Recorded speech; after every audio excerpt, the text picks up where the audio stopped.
Il n'y a de la place que pour un seul guitariste dans ce groupe, et c'est moi. Alors, pourquoi ne partez-vous pas tous? Le film Netflix The Dirt a fait passer Mötley Crüe pour d'adorables fauteurs de troubles, mais ils ont caché les vérités les plus sombres. Le film a effacé une mort qui a hanté Vince Neil pendant des décennies. Ils ont dissimulé des arrestations pour violences domestiques et un scandale impliquant des cassettes volées qui ont rapporté des millions. Tommy Lee ne s'est pas contenté de faire la fête. Il est allé en prison pour agression. Le groupe ne s'est pas contenté de se battre contre les maisons de disques. Ils ont renoncé à 10 millions de dollars dans un pari désespéré. La véritable histoire est bien plus sombre que ce que Hollywood voulait vous montrer. Le film Netflix The Dirt a fait passer les débuts de Mötley Crüe pour un conte de fées sauvages, mais la vérité était bien plus désordonnée et intense. Le 17 janvier 1951, Nikki Sixx n'a pas rencontré Tommy Lee par hasard.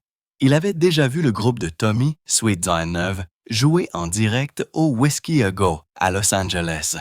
Tommy n'était pas qu'un gamin avec des baguettes. Il jouait dans des clubs depuis des années et était déjà connu sur le Sunset Strip.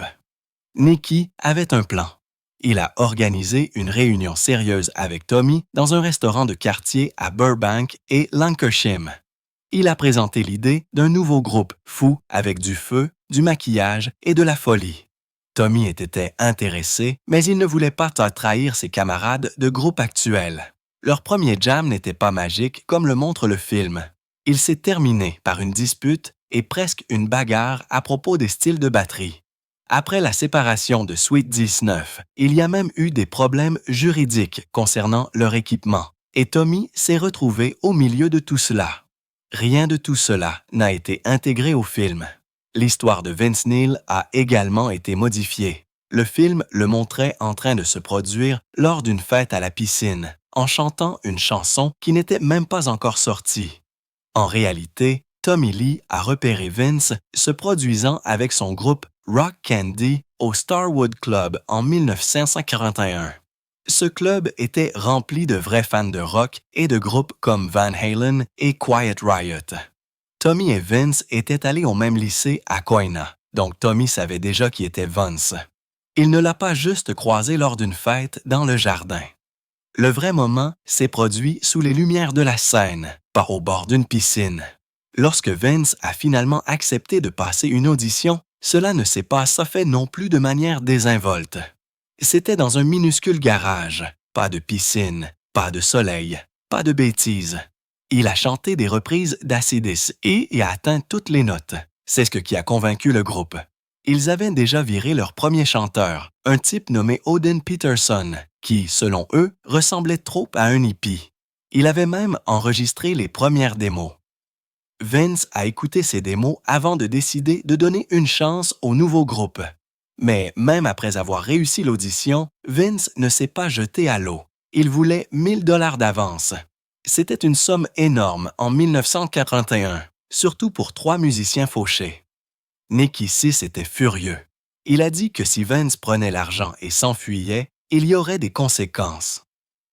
La dispute est devenue si vive qu'ils ont pensé que tout pourrait s'effondrer avant même de commencer.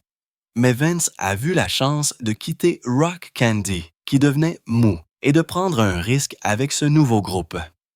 À cette époque, la petite amie de Vince le suppliait de ne pas se joindre à eux. Elle avait entendu parler du comportement sauvage du groupe. Elle avait peur de la consommation d'héroïne de Nicky et du chaos entourant Tommy et Mick. Elle a averti Vince qu'ils étaient dangereux, et elle avait raison. Peu de temps après, le groupe a commencé à devenir incontrôlable avec la drogue, les arrestations et la destruction. En 1984, Vince aura un accident de voiture en état d'ébriété, tuant son ami Razzle Dingley de Hanoi Rocks. L'avertissement de sa petite amie est devenu réalité. Le film saute la longue poursuite. Tommy a dû supplier Vince pendant des mois de se joindre à eux. Vince a dit non à plusieurs reprises. Il ne leur faisait pas confiance. Ils avaient l'air louches.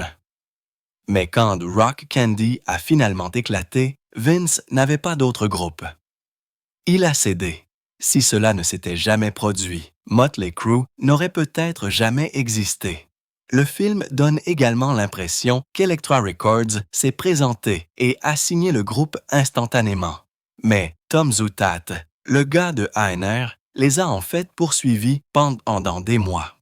Cela a commencé en avril 1982, quand il a vu une énorme file d'attente devant le Whiskey A Go, et le panneau disait « Motley Crue complète ». Il a vérifié leur album à Laura's Pizza, un magasin de disques qui avait des mannequins tenant leur couverture et des chaînes, des fouets et même des sous-vêtements d'une fille avec qui Vince venait d'être. Zoot a fait semblant d'être d'Elektra et s'est frayé un chemin dans le club. Cette nuit-là a tout changé. Le 4 août 1982, le groupe a donné un énorme spectacle au Santa Monica Civic. Plus de 3500 personnes étaient présentes. Ils ont mis le feu à leurs instruments et ont déclenché 32 bombes fumigènes pendant la chanson Knock Them Dead Kid. C'est à ce moment qu'Elektra est finalement devenu sérieux. Mais même alors, Motley Crue n'a pas agi comme des Desperate Kids. Ils dirigeaient déjà leur propre label, Leather Records. Le 10 novembre 1961, ils avaient sorti eux-mêmes 900 exemplaires de Too Fast for Love. En janvier 1982, ils avaient un accord avec Green World Records et avaient pressé 20 000 exemplaires de plus. Ils en ont vendu tellement si vite que les maisons de disques ne pouvaient pas les ignorer. Virgin Records leur a même offert 100 000 $ avec 10 000 $ en espèces d'avance. Mais le groupe a refusé. Ils ne voulaient pas travailler avec une entreprise basée dans une autre ville. Ils ont choisi Elektra pour moins d'argent parce que c'était à Los Angeles. Ils étaient intelligents. Ils étaient des arnaqueurs. Avant le contrat d'enregistrement, ils gagnaient de l'argent grâce à des produits dérivés de contrefaçon. Ils vendaient des gants, des affiches et tout ce qu'ils pouvaient par correspondance et lors de concerts. Un magasin de disques a même peint le visage de Vince sur le mur. Leur manager, Alan Kaufman, a hypothéqué sa maison 3 fois et a dépensé 300 000 $ de son propre argent juste pour faire fonctionner le groupe. Rien de tout cela n'a été intégré au film non plus. Et puis sont venues les batailles avec le label. Elektra a déclaré que le mix original de Too Fast for Love n'était pas assez bon. Ils ont fait appel à un producteur de renom, Roy Thomas Baker, qui avait travaillé avec Queen. Vince a dû réenregistrer toutes les voix dans une maison sur Sunset Drive. Ils ont supprimé des chansons comme Stick to Your Guns et Toast of the Town en raison de problèmes de droits d'auteur et de publication. Nicky ne voulait pas que des gens comme Kim Fowley ou Rodney Bingenheimer gagnent de l'argent grâce à eux. Le label voulait un son plus propre. Le groupe voulait le contrôle. Cette tension a commencé avant même que l'encre ne sèche. Leur spectacle continuait à causer des problèmes aussi. À l'Halloween, en 1942, lors d'un spectacle au Concord Pavilion, la combinaison de Nicky a pris feu après avoir touché une bougie. Les pompiers ont dû se précipiter sur la scène. Ils ont reçu une amende de 1 000 $. Le soir du Nouvel An, le 31 décembre 1982, ils ont reçu une autre amende de 1 000 $ pour avoir fait exploser des mortiers de feu de 20 pieds à l'intérieur du Santa Monica Civic. Ils s'en fichaient. Ils ont continué à le faire. Tom Zutaut devait soudoyer les propriétaires de clubs juste pour les laisser jouer parce que tant de salles voulaient les interdire. Le 8 décembre 1954, Vince Neil a pris le volant après avoir bu beaucoup trop. Son taux d'alcoolémie était de 0,17, ce qui était 70% supérieur à la limite légale à l'époque en Californie. Il n'était pas juste pompette, il était ivre-mort. Et pourtant, il a quand même attrapé les clés de sa rutilante d'auto-assaut Pantera rouge orangé pour faire un court voyage afin d'acheter plus d'alcool. Il a fini par foncer à travers Red Rondo Beach à 65 km/h dans une zone où la limite de vitesse était de seulement 25. Alors qu'il essayait de contourner un camion de pompiers stationné, il a perdu le contrôle. La voiture s'est écrasée violemment. Ni lui, ni son ami Rasley ne portaient de ceinture de sécurité. C'était le pire moment possible, car ce jour-là était aussi le tout premier jour de la Semaine nationale de sensibilisation à la conduite en état d'ébriété en Amérique. En quelques secondes seulement, ce qui aurait dû être un court trajet s'est transformé en un moment qui a brisé de nombreuses vies à jamais. Razzle, dont le vrai nom était Nicholas Dingley, n'avait que 24 ans. Il était le batteur du groupe de rock finlandais Hanoi Rocks. Il est mort sur le coup. Ses blessures à la tête étaient si graves que les médecins ont dit qu'il était probablement mort au moment de l'impact. Il a été déclaré mort à 19h12 à l'hôpital South Bay. Lorsque la voiture s'est écrasée, son corps a volé dans les bras de Vance, entouré de bouteilles d'alcool brisées. Vance l'a tenu dans ses bras pendant qu'il mourait. Mais Razzle n'était pas la seule victime. Dans l'autre voiture, Lisa Hogan, 18 ans, a subi des blessures massives. Son cerveau a été si gravement endommagé qu'elle a fini dans le coma pendant 1 mois et a ensuite développé des crises psychotiques. Ses 2 jambes et un bras étaient tête cassées. L'autre passager, Daniel Smithers, 20 ans, a également subi des lésions cérébrales permanentes et une jambe cassée. Leurs vies ont été changées en un instant. Aucun d'eux ne se rétablirait complètement. Après l'accident, les choses sont devenues encore plus étranges. Vance s'est enfui des lieux pendant un court moment avant de revenir. Les personnes à proximité ont dit qu'il riait, mais ce n'était pas par cruauté. C'était le genre de rire qui vient d'un choc total. Dans son propre livre, Vince a dit plus tard que tout semblait irréel. Il se souvenait d'avoir tenu Razzle et d'avoir vu les bouteilles d'alcool éparpillées partout. L'un des policiers a dit qu'il sentait de l'alcool et Vince a admis que bien sûr qu'il sentait. Razzle tenait un tas de bouteilles sur ses genoux. Vince a dit qu'il se sentait étourdi, comme s'il était dans un film sans son. Il a été arrêté au poste pour conduite en état d'ébriété et homicide involontaire. Mais la partie qui a choqué tout le monde est venue ensuite. Il a été libéré sous caution de seulement 2 500 $ pour avoir tué un homme et blessé en permanence 2 autres. C'est tout ce qu'il a eu à payer pour se promener librement ce soir-là. Près d'1 an plus tard, en septembre 1945, Vince Neil s'est tenu devant le tribunal en attendant sa punition. La plupart des gens s'attendaient à quelque chose de grave. Mais le juge Edward Hintz Jr. ne lui a donné que 30 jours de prison. Et Vince n'a même pas purgé la totalité de sa peine. Il n'en a fait que 15 jours en raison de sa bonne conduite. Il a également obtenu 5 ans de probation et a dû effectuer 200 heures de travaux d'intérêt général. Le seul véritable coût financier a été un paiement de 2,6 millions de $ aux victimes et à la succession de Razzle. Mais même cela est venu avec un piège. Le juge a laissé Vince reporter son incarcération afin qu'il puisse partir en tournée avec Motley Crue pour gagner de l'argent. Vince a dit plus tard qu'il était juste content de pouvoir prendre soin des victimes. Mais la façon dont il l'a dit, « Si je ne suis pas sur la route, je ne peux pas gagner d'argent », sonnait froid, comme si la tournée était plus importante que la justice. En fin de compte, tout cela a envoyé un message qui a choqué le public. Si vous étiez riche et célèbre, même tuer quelqu'un en conduisant en état d'ébriété n'entraînait pas de véritables conséquences. En 1997, Motley Crue a pris une décision qu'aucun groupe n'oserait jamais prendre. Elektra Records leur devait 12 millions de $, une somme qu'ils auraient pu prendre et avec laquelle ils auraient pu s'en aller, mais ils ne l'ont pas fait. Au lieu de cela, ils ont renoncé à 10 millions de $ de cet argent afin de reprendre le contrôle de leur propre musique. Ils ont renoncé à une fortune au milieu de leur point le plus bas juste pour posséder leurs enregistrements originaux. Leurs managers et leurs avocats ont pensé que c'était insensé, mais le groupe s'en fichait. Ils ont fait confiance à leur manager, Alan Kovacs, et ils ont cru que leur musique vaudrait plus un jour. Ils ne voulaient pas seulement de l'argent maintenant, ils voulaient du pouvoir plus tard. À l'époque, cela ressemblait à une mauvaise décision. Leur vente d'albums s'était effondrée. Vince Neil était parti. Leur tournée avec John Corabi avait échoué. Elektra avait dépensé entre 40 et 50 millions de $ en s'attendant à des succès. Mais lorsque Vince a été remplacé, le label a prononcé une phrase froide. « Pas ce pour quoi nous avons payé ».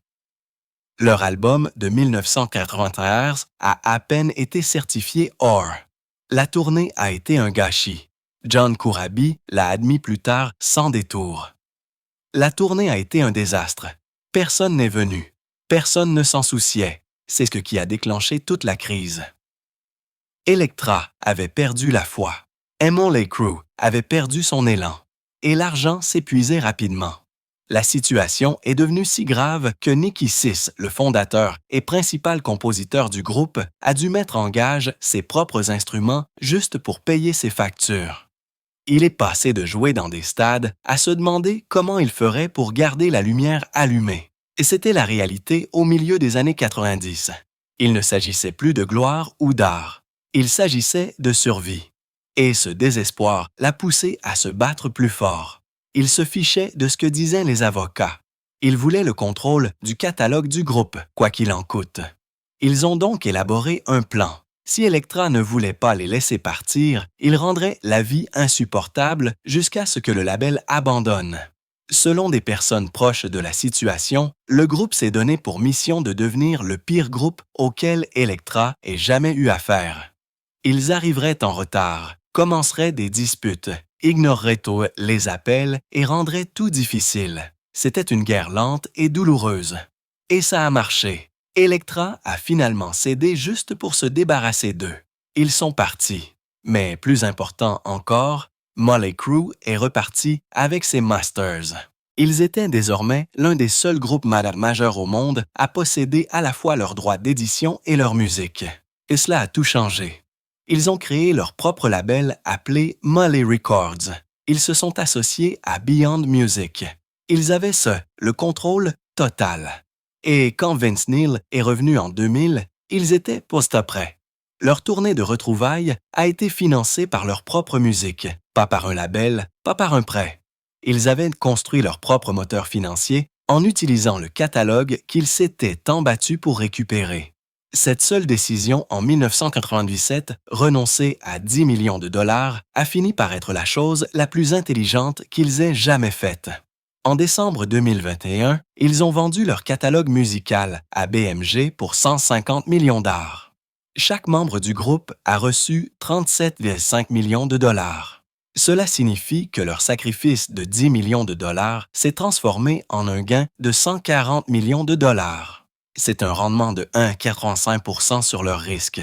Ils n'ont pas seulement survécu, ils ont gagné. Mais pendant que tout cela se passait du côté des affaires, leur vie personnelle s'effondrait, surtout Tommy Lee. Le soir du Nouvel An en 1984, il a rencontré Pamela Anderson dans une boîte de nuit alors qu'il était sous extasie. Il ne lui a pas serré la main. Il lui a léché le visage du menton à la tempe. Ils ont parlé au téléphone pendant 6 semaines. Puis, de nulle part, Tommy s'est envolé pour Cancun où elle travaillait.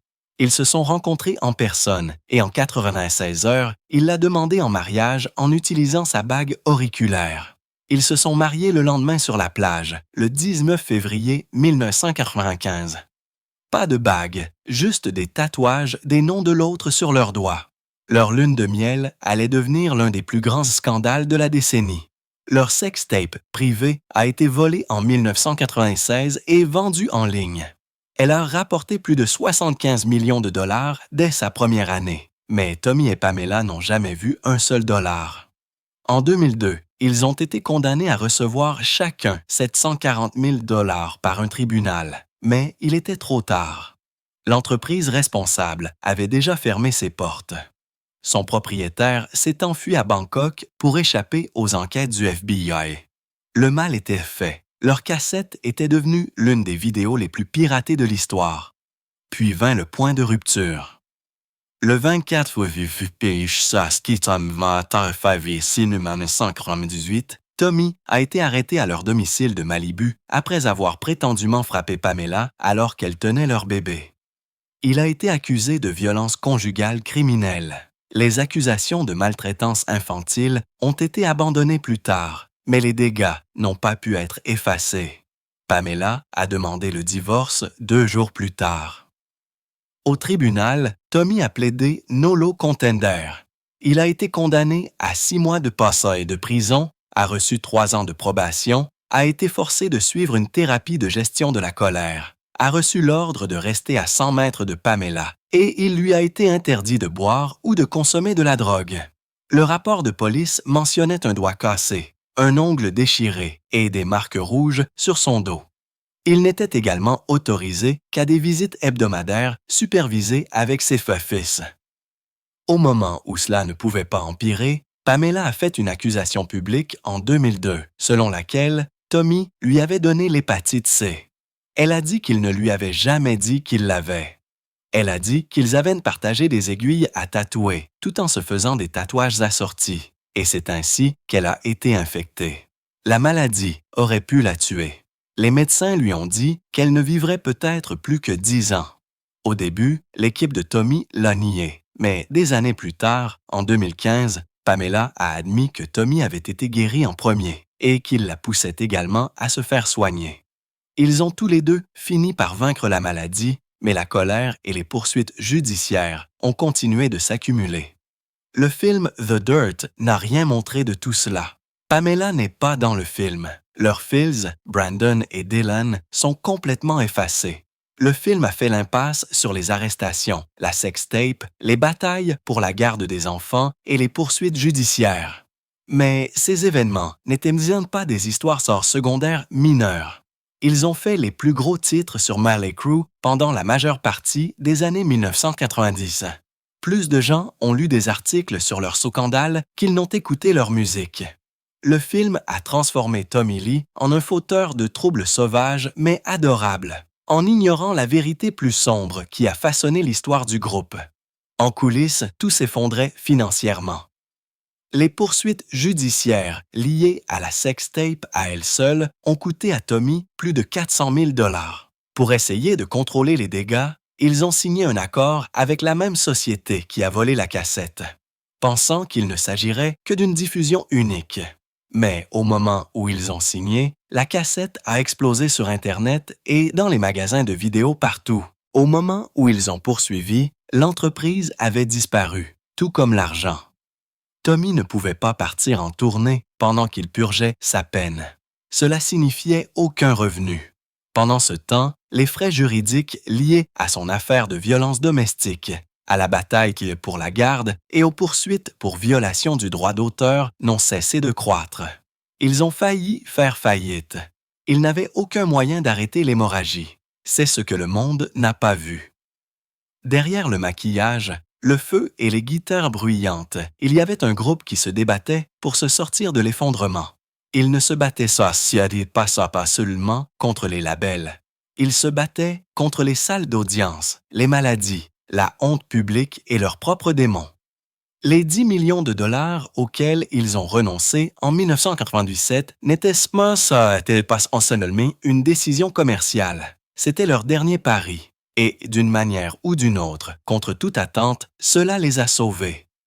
Revenez quelques années en arrière, en 1989, et vous trouverez le Moscow Music Peace Festival. Il était censé être une question d'unité, mais il s'est transformé en une véritable trahison. Doc McGhee, qui gérait Mötley Crüe et Bon Jovi en même temps, a enfreint les règles. Tout le monde était d'accord. Pas de pyrotechnie. Mais pendant le concert de Bon Jovi, des feux d'artifice ont explosé dans tout le stade Lénine. McGhee leur avait accordé un traitement spécial tout en refusant à Crüe la seule chose pour laquelle ils étaient célèbres. Tommy Lee a vu tout cela se produire et a craqué. Il a frappé McGhee à la poitrine et lui a dit qu'il était fini, en criant qu'il pouvait aller gérer les Chipmunks. Même Sebastian Bach de Skid Row s'est souvenu que Tommy avait descendu une bouteille entière de vodka avant d'affronter McGhee. Cette seule nuit a détruit la confiance. Mötley Crüe a refusé de rentrer chez lui dans le même avion que son manager. C'était la fin. Mais il y avait une autre figure toujours en arrière-plan, Doug Thaler. De 1982 à 1992, il était le gars qui maintenait le groupe hors de prison, loin des poursuites judiciaires et en état de fonctionner. Lorsque Vince Neil a tué le batteur de Hanoi Rock, Razzle, Dans un accident de conduite en état d'ébriété en 1984, Baylor a travaillé en étroite collaboration avec l'avocat Michael Nassatier pour faire tourner l'histoire. Ils ont dit au tribunal qu'il s'agissait d'une réunion d'affaires afin que la compagnie d'assurance puisse couvrir les 2,7 millions de dollars en règlement. Grâce à la stratégie de Thaler, Neil n'a écopé que de 30 jours de prison. Thaler a même témoigné lui-même devant le tribunal. Et pourtant, lorsque Netflix a réalisé The Dirt, ils l'ont complètement effacé comme s'il n'avait jamais existé. Doc McGhee avait aussi ses propres secrets. Le 23 décembre 1987, Nicky Six a fait une overdose et est littéralement mort pendant 2 minutes. Slash et Robin Crosby étaient là. Sally McLaughlin a essayé de maintenir Six en vie en faisant du bouche à bouche. Les ambulanciers ont dû injecter de l'adrénaline dans sa poitrine pour le ramener. Les gens pensaient qu'il était parti. Vince Neil a même reçu des appels de journalistes lui demandant des citations de nécrologie. Mais McGhee est intervenu et a dit à tout le monde de dire que Nicky avait la grippe. Il a maintement maintenu ce mensonge pendant des années. Ce que The Dirt n'a pas montré, c'est comment McGhee utilisait l'argent de l'interdiction pour financer ses jets privés et son style de vie coûteux. Il a été impliqué dans l'une des plus grandes affaires de trafic de drogue des années 1980. Entre 1982 et 1944, il a fait partie d'un complot qui a fait passer clandestinement plus d'1 million de livres de cocaïne et de marijuana aux États-Unis. Il a été arrêté, a plaidé coupable en 1988 et a écopé d'une peine de prison de 5 ans avec sursis. Dans le cadre de sa punition, il a dû effectuer 3 000 heures de travaux d'intérêt général et a versé 250 000 $ à des causes anti-drogue. Le Moscow Peace Festival n'était pas un concert de charité. Il a été ordonné par le tribunal. Et bien qu'il ait évité la prison, McGhee a utilisé ses clients comme des pions, tout en vidant secrètement leur argent. Le film a également omis la sombre vérité sur la relation de Tommy Lee et Heather Lear. Ils se sont rencontrés en 1945 lors d'un concert de REO Speedwagon. Tommy pensait en fait qu'elle était quelqu'un d'autre lors de leur premier appel. Mais peu de temps après, ils se sont mariés lors d'une grande cérémonie avec 500 invités. Ils portaient même un smoking en cuir blanc. Leur mariage a duré de 1946 à 1994. Mais, en coulisses, il y a eu des signalements de violences domestiques et des bagarres qui n'ont jamais été intégrés au film. Des années plus tard, les mêmes schémas se retrouveraient dans la relation de Tommy avec Pamela Anderson, menant à son arrestation en 1998 et à sa peine de prison pour voies de fait domestique. Ensuite, il y a l'histoire dont personne ne veut parler, la fille de Vince Neil, Skyler. Elle n'avait que 4 ans lorsqu'elle est décédée d'une tumeur de Wilms le 15 août 1995. Au début, les médecins pensaient qu'il s'agissait d'une appendicite, mais pendant l'opération, ils ont trouvé une énorme tumeur enroulée autour de ses organes. Elle pesait 6,5 lbs, le même poids qu'à sa naissance. Elle a subi 6 opérations, une chimiothérapie et une radiothérapie, mais rien n'a fonctionné. Vince s'est complètement effondré. Il restait à l'hôpital toute la journée, puis buvait jusqu'à perdre connaissance aux Moon Shadows à Malibu. Le film n'a pas seulement erroné sur l'année de sa naissance, il a effacé l'agonie causée par sa mort et la façon dont elle a ravagé Neil émotionnellement et a encore plus brisé le groupe. Mick Mars traversait également un enfer silencieux. Il souffrait de spondylarthrite ankylosante depuis l'âge de 14 ans, mais au début des années 2000, cela a failli le tuer. Il souffrait tellement qu'il prenait jusqu'à 45 Advil par jour et les mélangeait à une forte consommation d'alcool et de drogue, comme l'Oxycontin et le Vicodin.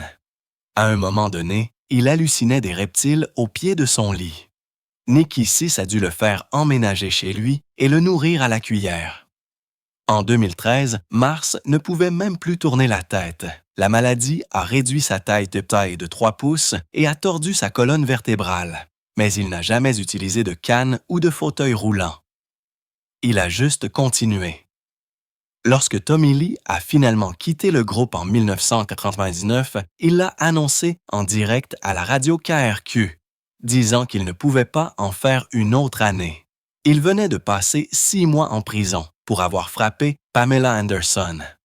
Le groupe a rapidement fait venir Randy Castillo du groupe de Asie. Ils n'ont même pas organisé d'audition. Il a enregistré le nouvel album de tatouage en 2000 qui a ramené le son classique, mais les fans étaient divisés. Juste avant leur tournée avec Megadeth et Anthrax, Castillo s'est effondré dans un club. Les médecins ont trouvé un ulcère et plus tard une tumeur dans sa mâchoire. C'était un cancer. Il s'est battu pendant un certain temps, mais il est revenu. Le 26 mars 2002, il est décédé à 51 ans. C'est à ce moment que Motley Crue est officiellement entré en pause pour la première fois depuis 1941. La véritable histoire de Motley Crue n'est pas ce que vous avez vu dans The Dirt. Elle est plus sombre, plus compliquée et remplie de trahisons que la plupart des fans n'ont jamais entendu.